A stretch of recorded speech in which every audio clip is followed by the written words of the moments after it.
იქ სადაც მეფე ხდებოდა ქრისტიანი და დედოფალი ხდებოდა ქრისტიანი, იღებდა სარწმუნოებას და როგორც მოქცევა ქართლის საჯდა მაშინდელ ქართულ წყაროებში მოთხრობილი რომ ერმა აირჩია ეს ანუ ზევიდან ქვევით სახელმწიფო არჩევანია უკვე ქრისტიანული რომის იმპერიაზე ქრისტიანული რესებზე გადადის სახელმწიფო ეს უკვე ნიშნავდა სახელმწიფო მართლაც მნიშვნელოვანი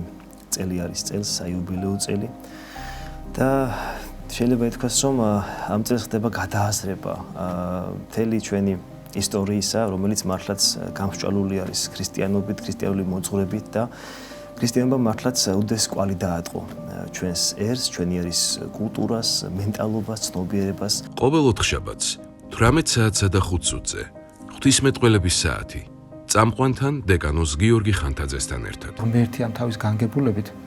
გვამზადებდა ჩვენ ქართველ ერს იმისათვის რომ პირველივე საუკუნეში გამხდარიყავით ქრისტიანები და ეს რა თქმა უნდა დღემდე ესე მოდის არა ძალმომრევით, არამედ ამის ასე ვთქვათ წინასწარი მომზადებულობა არსებობს, ამ დამტევნელობა არსებობდა ჩვენ ქართველებში.